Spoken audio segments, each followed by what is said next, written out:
Practical এক্সামে কিভাবে 25-এ 25 পাবা এবং প্র্যাকটিক্যাল এক্সাম রিলেটেড যত কনফিউশন কোশ্চেনস তোমাদের আছে ভাইয়া চেষ্টা করব অ্যাজ মাচ অ্যাজ ওই কোশ্চেনগুলোর অ্যানসার দেওয়ার জন্য বা কনফিউশনগুলো ক্লিয়ার করার জন্য এবং তুমি 25-এ 25 কিভাবে পেতে পারো বা 25-এর কত কাছাকাছি নাম্বার পেতে পারো সেটার জন্য বলে দেওয়ার জন্য। সো এটা নিয়ে ভাইয়া ওভারঅল অলরেডি একটা ভিডিও তোমাদের একদম এসএসসি পরীক্ষার আগেই বানিয়েছিলাম যে এবার শিক্ষা মন্ত্রণালয় চাচ্ছে প্র্যাকটিক্যালের ফাও 25 নাম্বার দিতে না। সো তখন আমি এটাকে খুব ক্রিটিসাইজ করছিলাম যে হঠাৎ করে পরীক্ষার 1 মাস আগে 2 সপ্তাহ আগে আপনি এই কথা বলতেছেন, আপনি তো আসলে এটাকে কোনো স্ট্রাকচার ডেভেলপ করতে পারবেন না, তো হুদাই নিয়ম বানায় কোনো লাভ কি? সো ভুংবাং যাই বলছে আসলে কোনো কিছুই ওইভাবে আমার মনে হয় না খুব বেশি কিছু পরিবর্তন হবে। যেটা যেমনে চলছে ওইভাবেই চলবে, কারণ কোনো ব্যবস্থা না নিয়ে তুমি আসলে আউটপুট এক্সপেক্ট করতে পারো না। সো আমরা ওরকম কোনো কিছু তাদের আমি মানে নিতে দেখিও নাই, মানে কোনো ইনফ্রাস্ট্রাকচার ডেভেলপ করতে দেখি নাই, কোনো নতুন রুলস বা তারা সুন্দর মতো পরীক্ষা নেওয়ার জন্য প্র্যাকটিক্যাল এক্সামটা ওরকম কোনো কিছু আমি করতে দেখি নাই। তাই যাই কিছু হোক না কেন তোমাদের প্যানিক হওয়ার কোনো কারণ নাই। এতদিন এগুলো যেভাবে চলছে তোমাদের ক্ষেত্রেও সেভাবেই চলবে। হয়তোবা এসএসসি 27 ক্ষেত্রে পরিবর্তন আসতে পারে, বিকজ তাদের জন্য বেশ কয়েক মাস টাইম আছে।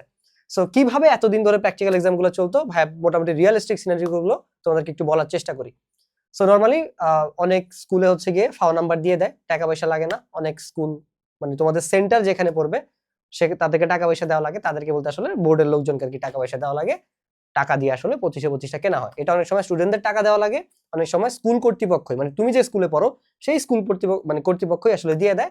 আর অনেক সময় হচ্ছে নিজেদের মধ্যে সম্পর্ক ভালো থাকে এমনি দিয়ে দেয়, কোনো টাকা পয়সা লেনদেন এখানে হয় না, আর হইলেও সেটা স্কুল কর্তৃপক্ষ দেয়, তুমি জানবা না। ঠিক আছে, জিনিসগুলো এইভাবেই চলে আসে। আর কিছু আসছে একদম ফেয়ার, মানে ফেয়ার হয়, কোনো টাকা পয়সার বিষয় না, স্যাররা যার যেমনি মন চায় এভারেজে নাম্বার দিয়ে যায়।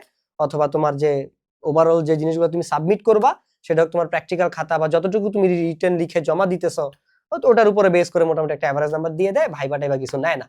অনেক ক্ষেত্রে ভাইবা দিতে হয়, আমি এইচএসসি তে ভাইবা দিছিলাম, এসএসসি তে আমাদের ভাইবা দিতে হয় নাই। সো এইচএসসি তে আমাদের ভাইবা দিতে হয়েছিল। সো এরকম, সো এক এক স্কুলে এক এক জায়গায় এক এক রকম ভাবে চলে, and you know your education system. It's মানে আমি আর মানে এটাকে তুমি যতই ক্রিটিসাইজ করবা, যেভাবেই ক্রিটিসাইজ করবা, সব সময় এটা কম হয়ে যাবে আর কি। হ্যাঁ, সব সময় এটা কম হয়ে যাবে। এই যে তোমরা এসএসসি পরীক্ষা দিচ্ছ, নারায়ণগঞ্জের একটা স্কুলে এসএসসি 26-এর পরীক্ষা দিতে বসছে, 25 সালের প্রশ্নপত্র দিছে। তারপরে নরসিংদীতে নাকি খাতা পাওয়া গেছে, 1 বস্তা খাতা পাওয়া গেছে। অর্থাৎ তুমি পরীক্ষা দিয়ে আইসা খুশিতে নাচতেছো বাসায়, আলহামদুলিল্লাহ ভালো পরীক্ষা হয়েছে, এই পরীক্ষা হয়েছে, হ্যাঁ ফাটাই দিছি। এদিকে তোমার খাতা রাস্তায় পাওয়া যায়, তোমার খাতা রাস্তায় পাওয়া যায়, তোমার খবরও নাই। আবার তোমার খাতা যদি সবকিছু ঠিকঠাক মতো চলে, তোমার খাতা কোন টিচার দেখতেছে তার উপরে ডিপেন্ড করে তোমার রেজাল্ট কিরকম হবে। একই খাতা একই রকমের লেখা, কোন একজন স্টুডেন্ট 10-এ 10 পায়, কোন একজন 10-এ 7 পায়, কোন একজন 10-এ 5 পায়, ইভেন 10-এ 3ও পায়। আদৌ টিচার খাতা দেখতেছে কিনা তারও কোনো গ্যারান্টি নেই। আমরা তো অনেক ভিডিও দেখি যেখানে স্টুডেন্টরা দেখে, এন্ড এটা তো ওপেন সিক্রেট। যেমন আমি যখন নটরডেম কলেজে ছিলাম, বাই দ্য ওয়ে তোমরা যারা কলেজ অ্যাডমিশন নিয়ে ভিডিও চাও তারা হচ্ছে একটু কমেন্ট বক্সে জানাও, তাহলে আমি বানানোর চেষ্টা করব। আর ওভারঅল তোমাদের এক্সাম কেমন হয়েছে সেটা একটু ভাইকে জানাও। দ্যাটস ইট, টপিকে ফেরত আসি। সো একবার এরকম আমাদের নটরডেম কলেজে বায়োলজি ক্লাস হচ্ছে, অ্যাডলিন ম্যাম ক্লাস নিচ্ছিলেন। তো একটা ভাইয়া ঢুকছে, আমাদের সিনিয়র ভাইয়াদের রেজাল্ট দিছিল। তো ঢুকার পরে ম্যাম জিজ্ঞেস করছে যে বায়োলজিতে কত পাইছো। তো ভাইয়া এ প্লাস আসে নাই, ওনার হচ্ছে রিটেনে 28 আসছে, 50-এ 28 পাইছে। আমাদের তো 5টা সিকিউ লিখতে হইতো। তো ম্যাম আমাদেরকে বলতেছে ও জীবনে 28 পাওয়ার স্টুডেন্ট না, ও আমার স্টুডেন্ট, আমি জানি ও কমপক্ষে হইলো 45 পাওয়ার মতো স্টুডেন্ট বায়োলজিতে। তো পরে বলছে যে বোর্ডে এরকমই হয় আমরা জানি, খাতা ঠিকমতো দেখে না। তোমরাও তো অনেকে বোর্ডের খাতা দেখছো না? তখন পিছন দিক থেকে মানে আমাদের ডান সারি বাম সারি থেকে, সেকেন্ড সারিতে ছিলাম ডান দিকে, তো বাম সারি থেকে পেছন দিকে বেশ কয়েকজন স্টুডেন্ট হাত তুলছে, মানে সব রো থেকে মোটামুটি 1-2 জন হাত তুলছে যারা গ্রাম থেকে আসছে। তো বলছো তোমরা যখন বোর্ড খাতা দেখছো তোমাদের অনেক মজা লাগছে না যে বড় ভাইদের খাতা দেখতেছো, এরকম তোমার খাতা অন্যরা দেখবে একসময় এবং মিস জাজ করবে, তখন দেখবা মজা কত বেশি যখন নিজের গায়ে লাগবে। সো এটা বের একটা ইয়া ছিল আর কি। সো তোমার কথা আদৌ কোনো টিচার দেখে কিনা বা ওই টিচার কোনো স্টুডেন্ট দিয়ে দেখায় কিনা, আল্লাহ নোজ বেটার। মানে কোনো কিছুই ঠিক নাই। তোমার প্রিপারেশন, পরীক্ষার একদিন আগে নিয়ম চেঞ্জ হয়, এই নিয়ম আসে ওই নিয়ম আসে, পরীক্ষার মাঝখানে নিয়ম চেঞ্জ হয়, প্রশ্নপত্র ভুল, এই যে প্রশ্নে ভুল থাকে, ঢাকা বোর্ডে নাকি হ্যারম্যাথ কোশ্চেনে ভুল ছিল, আমি দেখতে পারিনি আসলে। আমি কেমিস্ট্রি পরীক্ষা থেকে বলতেছি আমার এখন ভিডিও বানাতে ইচ্ছা করে না, আমি পুরো বার্নড আউট হয়ে গেছি টায়ারলি। সো যাই হোক, সো এই যে তো আর তোমার অন্য 10 বছরের থেকে মানে বিগত 10 বছরের মধ্যে আমি মনে করি তোমাদের প্রশ্ন প্যাটার্ন অনেক বেশি স্ট্যান্ডার্ড ছিল এসএসসি 26-এর। এটা আমার ব্যক্তিগত একটা মতামত, আমি যতটুকু দেখতেছি। আমি 10 বছর তো বলতে পারবো না, আমি ধরো ভাইয়া পাশ করার পরে 7-8টা ব্যাচ বের হইছে। সো আমি একদম আমার জুনিয়র ব্যাচ থেকে পড়াইতেছি। তো গত 8 বছরে যে প্রশ্ন প্যাটার্ন আমি দেখছি, তোমাদের প্রশ্ন প্যাটার্ন সবথেকে বেশি স্ট্যান্ডার্ড আমার কাছে মনে হয়েছে। কেন মনে হয়েছে সেটা আমি বলি। প্রত্যেকটা বোর্ডের স্টুডেন্ট কোনো না কোনো সাবজেক্টে মারা খাইছে, যেটা আমি তোমাদের পরীক্ষার সময় বারবার ওয়ার্নিং দিছিলাম। ঠিক আছে, সো মিনিমাম 2-3টা করে সবাই কোনো না কোনো সাবজেক্টে ধরা খাইছে। সো এবং সব দিক থেকে প্রশ্ন প্যাটার্ন গুলো একটু স্ট্যান্ডার্ড ছিল, মানে একদম যে 100% কমন হুবহু কমন ওই টাইপের জিনিসপত্র একটু কম হয়েছে এবার অন্য লেভেল থেকে, সেটা সবার ক্ষেত্রেই হয়েছে মানে আসলে। সো ওই জায়গা থেকে এই জিনিসগুলো আসলে লক্কর ঝক্কর ভাবেই চলে। তো এগুলা নিয়ে এত মানে তোমাদের প্যানিক করার কোনো কারণ নাই, মানে প্র্যাকটিক্যাল এক্সাম নিয়ে প্যানিক করার কোনো কারণই নাই। যেমন ধরো যারা আল্লাহর রাস্তায় নাম্বার পাচ্ছে 25 পেয়ে যাচ্ছে 4টা সাবজেক্টে, সে যদি 5 নাম্বার করেও বেশি পায়, 4-5 20, সে অন্য একটা স্টুডেন্টের কাছ থেকে কমপক্ষে 20 নাম্বার বেশি পাচ্ছে, যে আল্লাহর রাস্তায় 25 পাচ্ছে না বা টাকা দিয়ে 25 পাচ্ছে না। তাহলে যে মিস জাজমেন্ট, এই যে না ইনসাফি, this is Bangladesh education system guys, this is Bangladesh education system. না তোমার মানে পড়াশোনার পদ্ধতি ঠিক আছে, না প্রশ্ন পদ্ধতি ঠিক আছে, না নিয়ম ঠিক আছে। এই যে নিয়ম চেঞ্জ হয় 2 দিন পরে পরে, এই কারিকুলাম সেই কারিকুলাম, এটা একটা ফিক্সড কারিকুলামের মধ্যে আমরা এখন আসতে পারি নাই। তারপরে যে রুলস রেগুলেশন চেঞ্জ হয়, প্রশ্নপত্র ভুল, আবার খাতা রাস্তায় পাওয়া যায়, আবার খাতা এক এক টিচার এক এক ভাবে মূল্যায়ন করে, আদৌ সে ঠিকভাবে মূল্যায়ন করে কিনা। তো দেখা যায় একটা স্টুডেন্ট একই মানে লেখা লেখে, কেউ 10-এ 10 পেয়ে যাচ্ছে, কেউ 10-এ 3 পাচ্ছে, 7 নাম্বারের ব্যবধান। তো এই স্টুডেন্টের সাথে যদি 3টা সাবজেক্ট এরকম, তাহলে দেখা যায় একটা স্টুডেন্টের সাথে প্রায় 21, 22, 40। তো এইভাবে আসলে অনেক ডিফারেন্স হয়ে যায়। এন্ড দ্যাট ইজ হয়ে দেখবো অনেক অ্যাভারেজ স্টুডেন্ট অনেক ভালো করে ফেলে, অনেক টপার স্টুডেন্ট ভালো পরীক্ষা দিও মানে ও ওই রকম রেজাল্ট করতে পারে না। So this is Bangladesh education system guys. পার্থক্যগুলো কোন জায়গাতে হয় আশা করি আমার পুরো আলোচনা দেখার পরে তুমি সেটা বুঝতে পারছো। সো এইরকম এডুকেশন সিস্টেমের উপরে ভরসা করে তুমি যদি মারা খাইতে না চাও, আমি চাই তোমরা আসলে বন্ধটা এনজয় করো, অ্যাটলিস্ট ঈদের বন্ধটা কাটাও। আমাদের এই জিনিয়াস জেনজির ক্লাস শুরু হবে 6 জুন।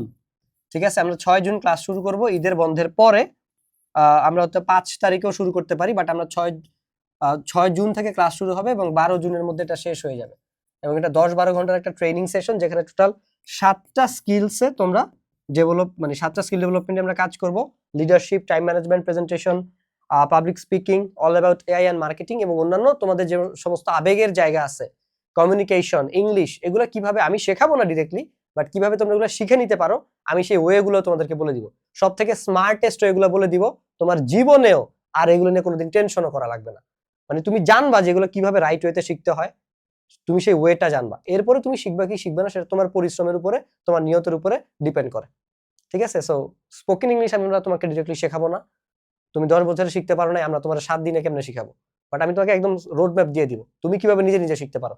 যারা শিখছে বাংলাদেশে এই যে স্পোকেন ইংলিশ, এবং যারা আজকে তোমরা শিখায়, ওরা ম্যাক্সিমাম একদম 90%, 95% নিজেরাই শিখছে। ঠিক আছে, যারা অ্যাকচুয়ালি ট্রেনার সার্টিফাইড, ওরা খালি অন্য জায়গা থেকে শিখছে।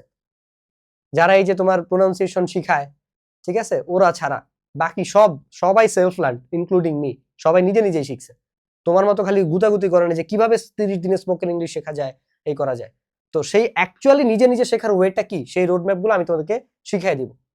ঠিক আছে, সো আর এই স্কিল ডেভেলপমেন্ট, সো যারা কিনতে চাও এখন ডিসকাউন্ট প্রাইসে মাত্র 490 টাকায় তোমরা হচ্ছে গিয়ে জিনিয়াস জেনজিতে এনরোল করতে পারবা। আশা করতেছি খুব দ্রুত তোমাদের সাথে ক্লাসে দেখা হবে।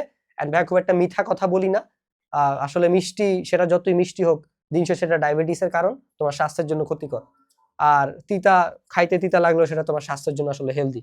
সো আমি টক জাল মিষ্টি 3 টাইপেরই কথাবার্তা বলি যখন যেটা প্রয়োজন হয়, বাট শুধু মিষ্টি দিয়ে তোমাদেরকে আসলে হুদাই খুশি করে লাভ নাই। তাই প্র্যাকটিক্যাল এক্সাম নিয়ে আসলে মোটেও প্যানিক হয়েও না।